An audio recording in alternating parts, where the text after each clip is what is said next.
에 의하면 사실은 어린이 주일이고 또 어버이 주일과 같이 끼어 있는데, 원래는 예배는 하나님께 드리는 거라 뭐 어린이 주일 예배다, 어버이 주일 예배다 이런 거는 사실은 없어요. 그래서 굳이 어린이 주일 예배다, 어버이 주일 예배다 이렇게 특정하진 않더라도 이 시간 어린아이들을 축복하는 마음으로, 또 우리 어른들을 또 공경하는, 존경하는 마음으로, 또 하나님 앞에 기도하는 마음으로 그렇게 예배했으면 좋겠습니다.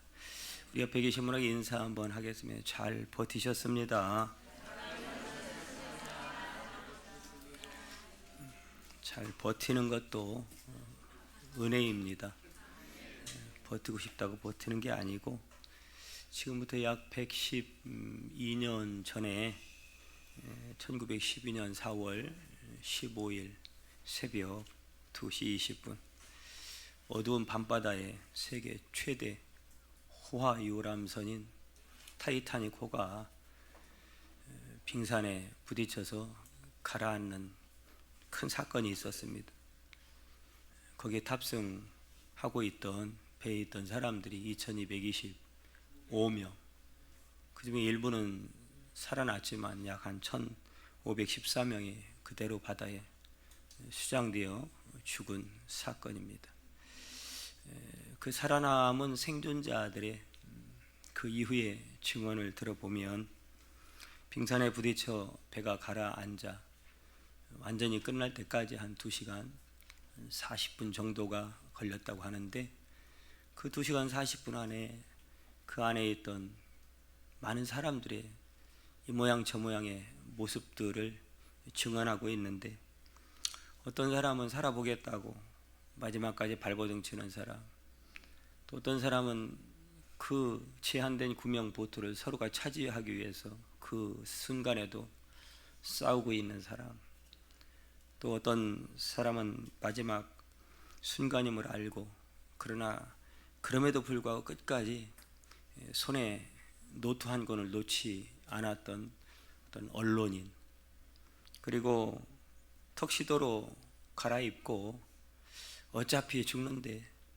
마지막 무엇이나 한번 부려보겠다, 그리고 술잔을 기울이면서 마지막을 멋있게 한번 죽자, 이런 사람도 있었고요.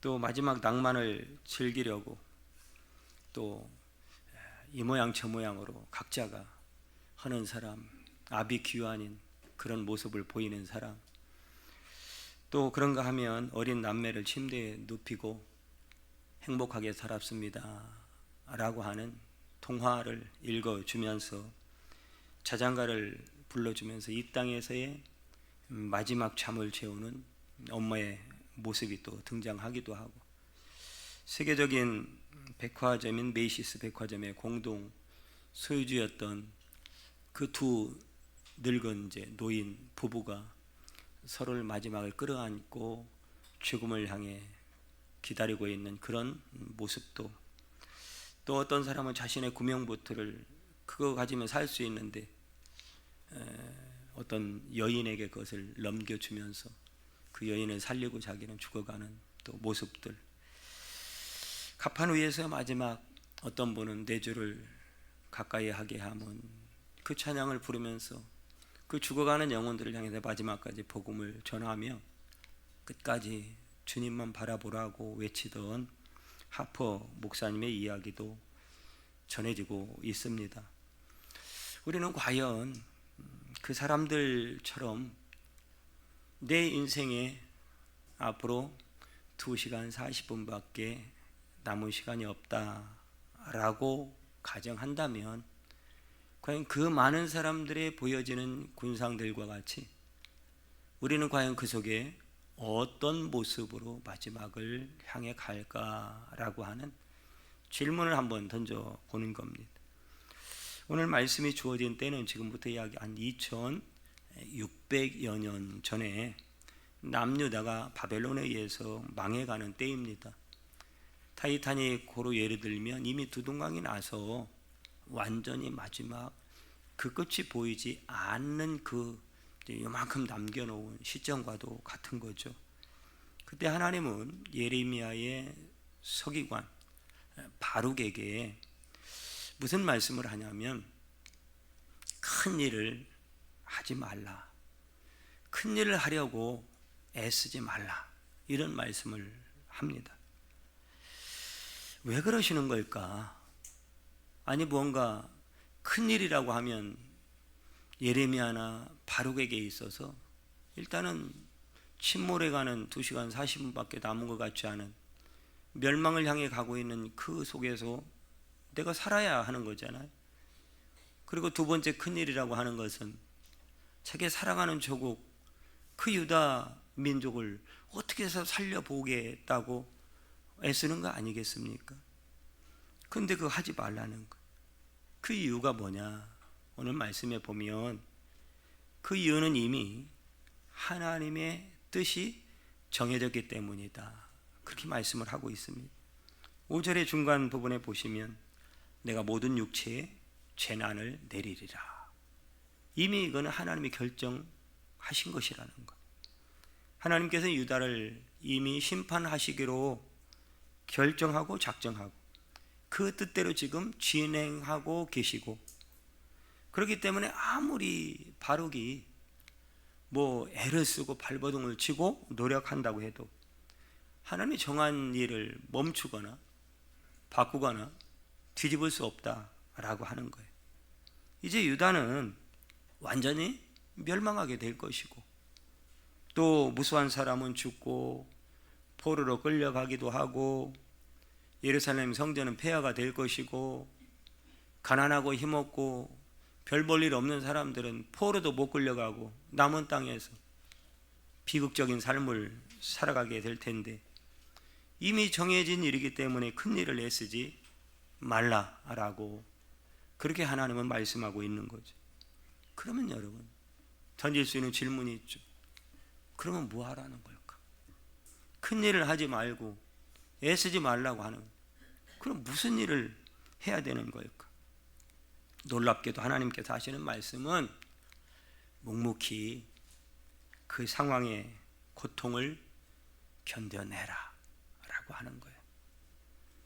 그 어쩔 수 없는 하나님의 정하신 뜻 안에서 이루어지는 심판의 과정들에 당하는 그 고통을 너는 잘 견디며 받아내며 끝까지 변질되지 않고 변심하지 말고, 그 하나님이 이해되지 않는다고 배반하지도 말고 끝까지 믿음으로 견디라고 말씀하고 있는 겁니다. 예레미야는 그런 현실 앞에 얼마나 울었는지 몰라요. 그 눈물이 얼마나 많은 눈물을 흘렸기에 바룩도 그 고통의 시간을 감내하면서 얼마나 울었는지 그 선지자를 눈물의 선지자다라고 부르지 않습니까? 여러분 본문 3절에 보면 바룩도 너무 고통스럽고 그 상황이 슬픔밖에는 다른 단어가 생각나지 않을 만큼 너무 괴롭고 평안이라고는 일도 없는, 살아도 사는 것 같지 않은 이 고통의 시간을 지나고 있다라는 거예요. 여러분 이런 상황이 저와 여러분 가운데는 크고 작지만, 여러분 이 땅을 살아가는 모든 사람들 중에 이런 상황에 놓여있지 않다라고 말할 수 있는 사람이 누가 있겠습니까?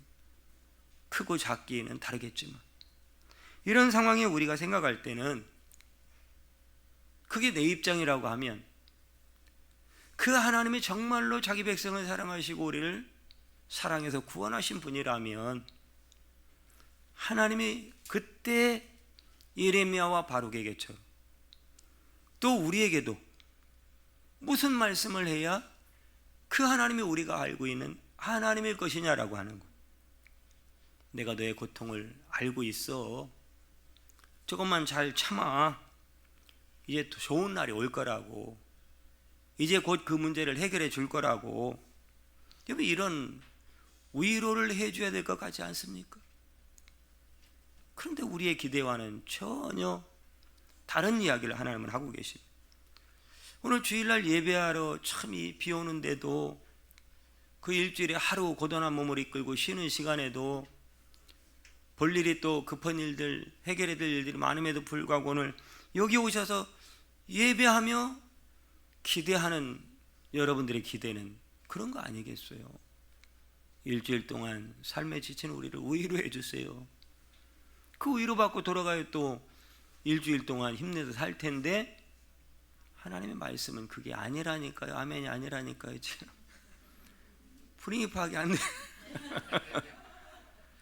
우리가 듣고 싶은 얘기인데 하나님은 그런 얘기를 하는 게 아니라고.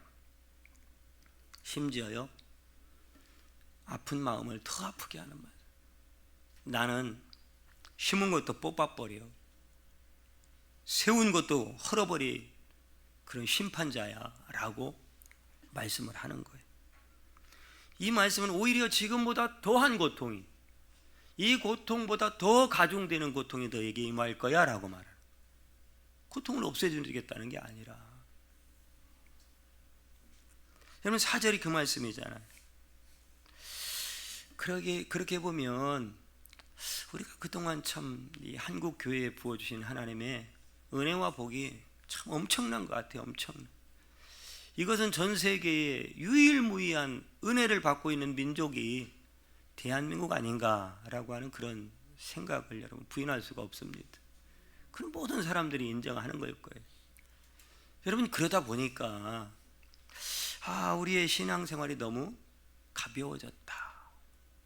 성경을 대하는 게 너무 가벼워졌고 하나님을 바라보는 것, 하나님을 생각하는 것, 하나님에 대해서 인식하는 것 너무 가볍게 생각하고 하나님이 참 주신 그 은혜들을 너무 가볍게 받기도 하고 너무 쉽게 받기도 하고 그러니까 너무 쉽게 잃어버리기도 하고 너무 쉽게 등을 돌리기도 하고 너무 쉽게 배반하기도 하고 너무 쉽게 시험에 들기도 하고. 왜 너무 쉬워져 버렸을까? 그만큼 하나님의 은혜의 가치를 무겁게 받아들이지 못하고 쉽게 그게 우리의 신앙의 습관이 되어버리지는 않았는가라고 하는 것. 여러분 구하라 찾으라 두드리라 기도, 그렇게 기도하면 찾게 될 것이고 얻게 될 것이고 열릴 것이라는 거예요. 얼마나 쉬워요? 그러네 여러분, 그게 결코 쉬운 게 아니잖아요. 여러분 구하고 얻게 되고 열리게 되는 그 기도는 결코 쉬운 게 아니잖아요. 근데 우리는 너무 기도조차도 쉽게 생각을 하고 있는 거죠. 여러분 그렇다고 여러분 우리 예배 생활, 우리의 모든 신앙생활이 그렇게 쉬운 건 아닌데 그러면 무거운 건 또 뭘까요? 가벼워서 문제라면 무거운 건 뭐냐고. 무겁다라고 하는 것은 여전히 내가 주님을 믿고 주님의 은혜 속에 있음에도 불구하고 우리가 살아가는 삶의 환경은 녹록지가 않다라는 거예요. 그 파도는 또 밀려오고 하나가 사라지면 또 몇 개가 밀려오고 두세 개가 또 사라지고 다섯 개가 사라지고 또 밀려오고 파도처럼 이 계속 밀려오는 이 고난, 고통, 어려움, 문제들, 그럼에도 불구하고 또 참고 또 견디고 또 그 속에서 버티며 눈물로 약속의 말씀 붙들고 기도하고 십자가 앞에 나가서 또 기도하고 여전히 이루어지지 않았지만 또다시 기도의 자리를 펴고 그 자리에 무릎을 꿇고 엎드리는 그런 버티고 인내하는 신앙, 눈물로 그 시간을 심고 훔치며 기다리며 인내하는 그 신앙, 그것이 여러분 성경은 무거운 신앙이다 라고 말씀하고 있는 거예요. 애써도 어떻게 할 수 없는 안타까움 속에서도 개인적으로나 또 가정적으로나 그 고통을 감내하면서 끝까지 하나님을 배반하지 않고 믿음으로 때로는 주저앉았을지라도 또 한 번 일어나고 한 걸음 한 걸음 묵묵히 걸어가는 그것이 성경은 무거운 신앙이라고 말씀하고 있는 겁니다. 하나님이 그들을 축복하기 싫어서 그런 게 아니에요. 오히려 끔찍하게 사랑하시기 때문에 이 고난을 허락하고 있는 거죠. 그러므로 그때 그 고통을 잘 감내하라고, 받아들이라고, 견디라고 그렇게 말씀을 하고 있는 겁니다. 여러분, 아브라함이 75세에 갈대아우를 떠나서 여러분 가나안 땅에 가서 20년, 25년의 세월이 흘러가지만 아이가 없어요. 그런데 하나님께서 100세 아브라함에게 아들을 주셨대. 와, 기적이네. 그 늙은 부부가 어떻게 아이를 낳았지? 야, 그런데 그 아들을 또 모리아산에 가서 바치라고 했대. 그 아브라함은 또 순종에다 가서 바치려고 하는데 순양이 또 이삭 대신에 준비되었대. 아, 여호와 이래네. 여호와 이래네. 우리는 여호와 이래라고 하는 이 말을 그래서 너무 쉽게 하나님이 다 준비해 줄 거야 라고 하지만, 이 짧은 제가 몇 초밖에 안 되는 그 내용을 압축해서 했지만 이 시간이요, 수십 년의 시간이고, 그 수십 년의 시간 동안 그 이삭을 제물로 바치려고 가는 3일 길은 여러분 하루가 1000년 같고 1000년이 하루 같다면 아마 3일은 이 아브라함에게 있어서도 1000년 같고 10,000년 같을 거 아니겠습니까? 이런 사연들이 그 속에는 숨겨져 있다, 그 말이에요. 얼마나 많은 기다림과 목마름과 번민과 갈등과 회의를 느끼면서 오락가락했다. 마치 이 시대와 같이 이 시대를 살아가는 이 세상의 사람들과 같이 오락가락했던 그 아픔의 시간들이 결코 가볍지 않다라는, 결코 가볍지 않다. 흘리는 눈물은 얼마나 많았겠고, 여러분 밤을 지새우는 날들은 얼마나 많았을 거냐라고 하는 거죠.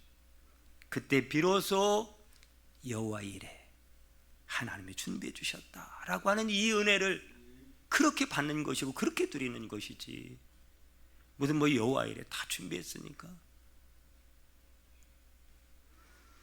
예수님이 십자가를 지시고 부활하사 우리의 죄를 대속해 주셨다, 뭐 2, 3초면 읽을 수 있는 말이에요. 여러분 1분 안에도 예수님의 십자가의 죽음을 압축해서 얘기할 수 있는 사건이에요. 그러나 독생자 아들을 십자가의 죽음에 내주기로 결정하신 큰 하나님의 고통, 창세전부터 그 일을 계획하시며 그 시간이 이루어지기까지 항상 하나님의 마음, 하나님의 머리에는 그 사건이 있을 거 아닙니까?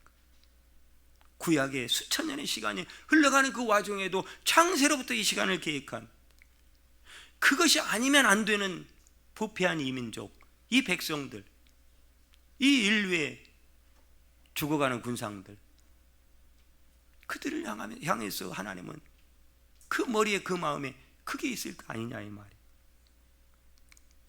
악한 사람들에게 뺨을 맞고 또 침뱉음을 당하고 끌려다니면서 재판받으시고, 무슨 뭐 이리 끌려다니고 저리 끌려다니고, 그 몸이 십자가에 매달려서 6시간 동안 마지막 피 한 방울까지 확인 사살, 또 창으로 찌르고 옷은 벗겨지고, 그 고통을 겪으실 때 하나님도 탄식하시고 어두워졌다.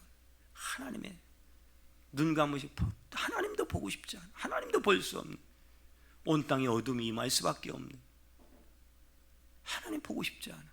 그 아들의 처참한 찢겨져가는 모습, 예수님도 탄식하시며 엘리 엘리 라마 사박다니 절규하시는 그 고통의 무게를 발견하지 못하면 우리 신앙생활은 안 되는 거잖아요. 우리 믿음이라고 하는 거 안 되는 거잖아요. 그 부활의 영광은 그렇게 주신 것인데, 그래서 그 영광을 가보드, 무겁다, 너무 무겁다, 너무 무거운 거야. 생명이신 하나님이 무덤에 계신 3일은요 얼마나 고통의 시간이었을까. 마치 1000년 만년 같은 시간 아니었을까요? 아니 생명이신 하나님이 어떻게 무덤에 죽은 채로 묻혀있다는 말입니까 여러분? 말도 안 되는,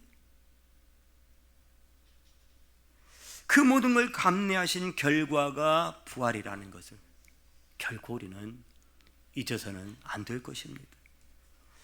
오늘날 이런 교회의 축복을 우리가 누리며 풍성한 신앙생활을 할 수 있었던 것, 아까 우리 집사님도 기도했지만 우리의 조상들, 우리의 선배들, 우리의 부모 세대에서 또한 주의 종들이 척박한 여러분 지금부터 60년, 70년, 80년 그 전에 이 대한민국의 비극상을 알잖아요. 먹을 것이 있나? 희망이 있나? 배움이 있나? 스펙이요? 무슨 스펙이 있습니까? 가난한 거 외에는, 절망 외에는 무슨. 그런 상황 속에서도 그 방방곡곡 구석구석 산골짜기마다 눈물로 심었던 믿음의 씨앗들이 교회를 이루고, 그 척박한 환경 속에서 자기의 청춘을 그 시골 교회에서 살해도 못 받으면서, 끼니도 제대로 이어가지 못하면서, 자식들 교육은 몸도도 못 내면서 그렇게 헌신했던 목회자, 전도사님들, 그런 와중에도 보릿고개 수도 없이 넘어가면서도 오직 하나님의 교회를 위해서 헌신했던 성도들, 그 눈물로 섬겼던 그 결과를 통해서 오늘 우리가 이 은혜를 누리고 있는 것은 여러분 부연할 수 없는 그런 사실 아니겠습니까? 지금도 마찬가지예요. 우리 노예도 교회가 한 167개 정도 되거든요. 그런데 교회가 생활비를 충당할 수 없어서 목회자, 여러분 노예로부터 우리가 내는 상회비로 지원받는 교회가 54개 교회예요. 절반도 넘어요. 절반도. 네. 이게 오늘날의 현실이에요. 그럼에도 불구하고 포기하지 않고, 시골은 더 열악하고 어른들은 돌아가시지, 새로운 젊은 세대는 없지, 아이들은 안 낳지, 그럼에도 불구하고 이 교회만을 지켜야 되겠다라고 하는 그 일념 하나로 지금도 묵묵히 청춘을 그 교회 하나님의 영광을 위해서 바치는, 그 한 영혼을 살려내기 위해서 몸부림치며 헌신하는 그런 목사님들, 전사님들, 또 성도들이 있기 때문에 오늘 이 한국 교회가 존재하고 이 대한민국이 그 교회의 눈물 흘린 기도 때문에 지금도 하나님이 포기하지 않는 줄 믿으시기를 바랍니다. 저 아프리카에서도, 또한 저 아마존의 숲속에 들어가서 뼈를 묻기까지 버티며 예수님의 복음을 선포하는 많은 선교사님, 얼마나 많은 피눈물이 흘려서 그 땅을 적시어지고 있을까. 그 순교의 피가 그 나라들을 붙들고 지금도 그 영혼들을 살려내고 있는 줄 믿으시기를 바랍니다. 이제 우리가 그렇다면 그 은혜 속에, 그 은혜를 가볍게 받아들이지 않는 자세를 다시 한번 견지한다면, 이제는 사탄이 와서 툭 건드려도 와르르 한순간에 무너지는 우리의 신앙이 아니라, 우리의 가정들이 아니라, 우리의 교회들이 아니라, 아무리 사단이 와서 문매를 쳐도 쳐라, 우리 하나님 나를 지켜줄 것이고 나는 그 믿음으로 오늘도 버틸 거야, 피 흘리며 지켜내고자 하는 그 견고한 신앙, 이제는 그 견고한 신앙으로 무장해야 될 때인 줄 믿으시기를 바랍니다. 믿음으로 버티고 끝까지 하나님을 배신하지 않고 견딜 수 있는 그런 강인한 하나님의 사람이 되어야 할 줄 믿습니다. 하나님은 고통을 벗겨주시기도 하지만 때로는 그 고통을 견디라고 오늘 예레미야와 바룩에게처럼 말씀하시기도 하기 때문입니다. 세상에는 여러분 큰일 해보겠다는, 제가 큰일 한번 해볼 테니까 표 좀 주세요, 지금 이제 그 철이 왔어요. 근데 여러분 무엇은 큰일을 합니까? 그 사람들, 사람의 큰일이라고 하는 게 도대체 뭡니까? 네, 여러분 큰일 하겠다는 사람은 많은데 정작 해야 될 중요한 일을 하겠다는 사람은 별로 없습니다. 이런 모든 일은 크고 작건 간에 하나님의 손에 있습니다. 인간이 큰일 하고자 한다고 큰일 하는 것도 아니고, 작은 일 한다고 작은 일 되는 것도 아니고, 하나님이 아무리 큰일이라도 막아버리면 쓸모없는 일이 되는 것이고, 작은 일이라 할지라도 하나님이 열어주시면 큰 일이 될 줄 믿습니다. 그러므로 믿음의 사람은 그 하나님이 오늘도 중요하게 여기는 그 일을 하면서 뚜벅뚜벅 믿음의 길을 걸어가야 할 줄 믿습니다. 그게 뭘까요? 오늘 내가 소소하지만 작지만 중요한 하나님을 경외하는, 오늘 내가 주일이기 때문에 모든 것 다 던져버리고 하나님 앞에 나와 예배하는 일. 예수님은 온유하고 겸손하니 나의 멍에를 메고 내게 배우라 주님 말씀했으니, 나는 결코 온유하거나 겸손하지 않은데 주님 어떻게 합니까? 주님, 나도 온유하고 겸손한 주님의 인품, 인격을, 주님의 심성을 담게 해주세요 라고 오늘 또 작지만 그 기도를 내뿜으면서 그 기도를 마음에 품고, 여러분, 하나님의 모든 이 말씀들을 다 내가 순종할 수는 없지만 그때 또 주일에 이렇게 지나가면서라도 툭 한 번 보고 지나간 말씀들이 내 심령에 박혀서 오늘 이 말씀만이라도 붙들고 한번 살아내 보겠습니다 라고 하는 그런 하나님 앞에 진실된 마음으로 하루하루 그 말씀 붙들고, 입술이 아니라 거창한 퍼포먼스가 아니라 누가 보지 않는 곳에서랄지라도 그 소소한 삶으로 그 말씀을 이루어내기 위해서 노력하며 살아가야 하는 모습, 이게 소중한 일인 줄 믿으시기를 바랍니다. 어떻게라도 예수님을 닮기 위해 노력하고, 내가 제일인 줄 알고 살았던 내 볼품없는 이 교만을 무너뜨리고, 주님, 나보다 남을 낮게 여기라는 주님의 말씀을 붙들고, 또한 슬픈 사람을 진심으로, 사촌이 땀을 상을 배 아프다는데 우리는 그러면 안 되잖아요. 그래서 어떤 사람은 누가 은혜 받고 하나님의 응답을 받고 문제 해결 받으면, 여러분, 그럴 때는 같이 기뻐해주고 박수 쳐줘야 되는데 다 그런 건 아닌 것 같더라고요. 더 시기하는 사람도 생기고, 미워하는 사람도 생기고, 뭔가라도 좀 흠집을 내려고 하는 사람도 생기고. 하나님께서 주신 내 생명 얼마나 소중합니까? 때로는 이 생명을 소중한 것으로 여길 줄도 알고, 하나님이 나를 사랑한 것처럼 나도 또 누군가를 진심으로 사랑하며 살려고 애쓰고, 내게 주신 가까운 성도들, 이웃들을 조금 더 배려하면서 이렇게 마음 편하게 예배 드릴 수 있는 태구 비전교회 주심을 감사하며 교회를 좀 사랑할 줄 알고, 감사할 줄 알고, 서로를 그러기에 우리 가족들보다 더 자주 보는 우리 성도들을 좀 축복하고, 좀 기왕이면 좀 힘들어도 좀 웃으면서 좀 인사할 줄도 알고. 아멘 했으니까 옆에 계신 분들 인사 한번 합니다. 사랑합니다. 축복합니다. 더군다나 어린이 주일, 이제 또 어버이 주일인데 우리 어린이들 정말로 어떻게 보면 씨가 말라갈 정도의 한국교회 그 어린이들, 우리 청년들, 분명히 저 청년이 온 것 같은데 저기 앉아있네. 안 보여. 좀 안 보이는 대로 이동. 왜 거기 앉아있어? 이 중요한 시간에 저쪽으로 좀 옮겨서, 아니 옮겨 앉으라고요. 순종할지어다. 아니 왜 안 보이는 데서 이 귀한 시간에 예배를 드려야지? 그렇죠. 이런 청년들 축복해 주라 이 말이에요. 소중하게 여기고, 정말로 위로해 주고, 용기를 주고, 좀 사랑해 주고. 여러분, 이게 중요한 일이에요. 큰 일은 그러나 아니에요. 이런 소소한 일.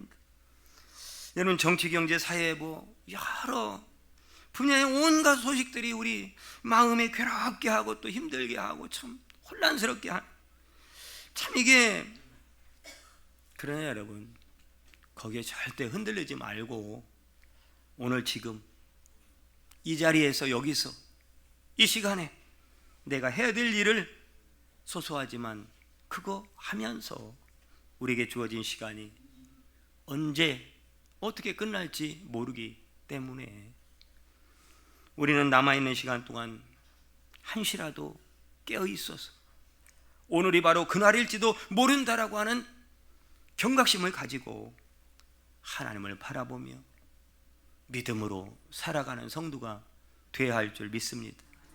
그렇게 살아가다 보면 5절에 결론적으로, 자 5절 한번 뒷부분에 보니까 내가 너에게 내 생명을 노량물 주듯 하리라. 여호와의 말씀이네요. 생명을 풍성하게 해준다는 것. 그 생명과 관계된 모든 것을, 그 생명이 풍성해지도록 모든 것을 다시금 하나님이 뺏어다가라도 주시겠다는 거예요. 열방이 여러분 내 조상들의 축복보다 더한 축복이 정수리로 돌아오게 하실 거라는 거예요. 우리가 기대하지 않아도 이런 소소한 중요한 믿음의 일상을 하루하루 살아가다 보면 어느 때인가 하나님이 준비하신 그 축복을 반드시 얻고 누리게 될 때를 맞이하게 될 것이라는 거예요. 그래서 우리가 막 움켜쥔다고 되는 게 아니라는 거예요. 여러분 마지막 시편 131편 1절부터 3절의 말씀을 읽고 마치겠습니다. 자, 읽습니다. 앞에 나옵니다. 시작. 여호와여, 내 마음이 교만하지 아니하고 내 눈이 오만하지 아니하며 내가 큰 일과 감당하지 못할 놀라운 일을 하려고 힘쓰지 아니하나이다. 실로 내가 내 영혼으로 고요하고 평온하게 하기를 젖된 아이가 그의 어머니 품에 있음 같게 하였나니 내 영혼이 젖된 아이와 같도다. 이스라엘아, 지금부터 영원까지 여호와를 바랄지어다. 아멘.